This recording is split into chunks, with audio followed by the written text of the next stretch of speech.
ketahui bahwa sel saraf merupakan sel yang menghantarkan impuls listrik dalam tubuh kita. Otak kita terdiri sekitar 86 miliar sel saraf yang bekerja sama dalam menerima maupun menghantarkan impuls listrik antara otak dan seluruh bagian tubuh lain.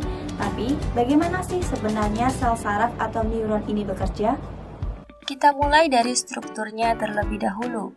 Bagian yang pertama adalah akson. Bagian ini bertanggung jawab dalam transmisi impuls listrik dari satu sel ke sel saraf berikutnya, yang akan menuju target akhir, yaitu organ atau otot. Kemudian kita juga ada dendrit.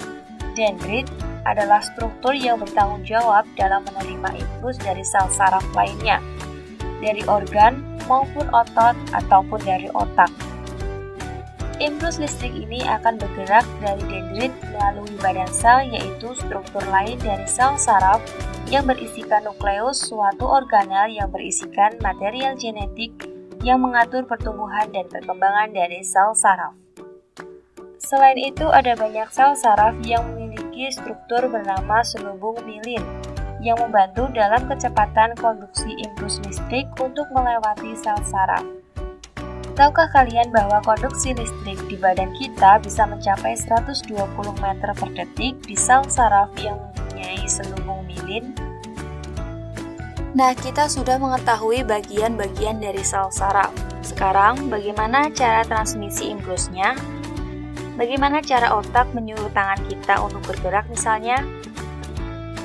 Di awal melalui suatu mekanisme yang kompleks, otak kita membentuk sesuatu yang bernama potensial aksi dan meneruskannya sepanjang saraf yang bertanggung jawab untuk menggerakkan tangan.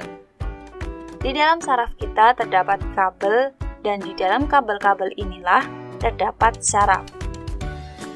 Di antara satu sel saraf ke sel saraf berikutnya ada celah yang bernama sinaps. Jadi, potensial aksi yang merupakan listrik akan diterima oleh dendrit di sel saraf pertama, kemudian diteruskan melalui tubuhnya dan mencapai akson. Di beberapa neuron atau sel saraf yang pertama ada yang bernama neurotransmitters, suatu zat kimia yang berperan dalam konduksi listrik dari satu sel saraf ke sel saraf yang lainnya. Neurotransmitter akan dilepaskan ke sinaps dan menghasilkan suatu potensial aksi di sel saraf kedua. Di sini, listrik tersebut akan dioper dari satu sel saraf ke sel saraf yang berikutnya. Sampai akhirnya, sel saraf terakhir menyampaikan listrik ke otot yang bertanggung jawab dalam menggerakkan tangan. Sistem saraf bertanggung jawab untuk mengontrol dan juga mengkoordinasi semua bagian pada tubuh kita. Sistem saraf berfungsi untuk menerima, mengolah, dan juga merespon rangsangan baik itu dari dalam maupun dari luar tubuh.